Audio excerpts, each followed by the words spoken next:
voir vraiment ce qu'on veut faire avec le bateau, quel est le programme, j'entends par programme, est-ce qu'il s'agit de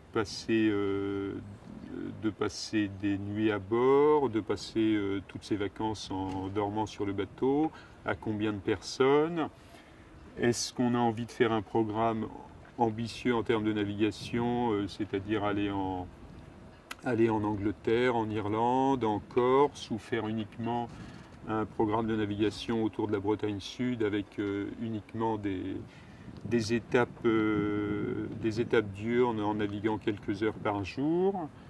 Donc tout ça influe sur le programme. Il faut ensuite savoir, à l'intérieur de ce programme, qu'est-ce qu'on aime. Est-ce qu'on aime aller vite? Est-ce qu'on aime un bateau plutôt confortable, plutôt sportif? Parce que là encore, à programme de navigation égal, il y a encore des options très très différentes.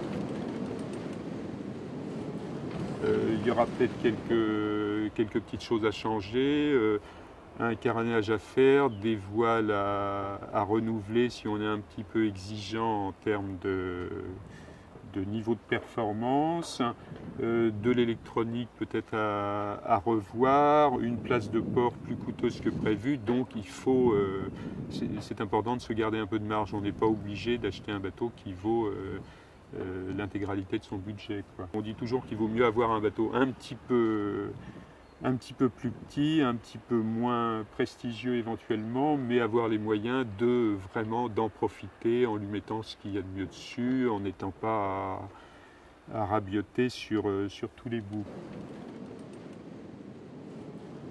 Si on s'intéresse à des bateaux relativement récents, ça ne va pas changer dans des proportions importantes, c'est-à-dire que des bateaux comme on en construit aujourd'hui en bois époxy, en contreplaqué, en acier, en alu,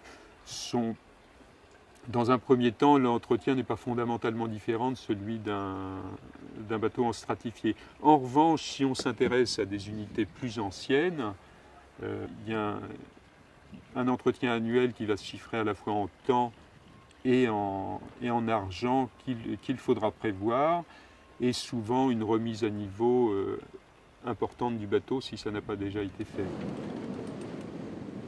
10%, c'est un prix assez large. On peut quand même se débrouiller et tenir un bateau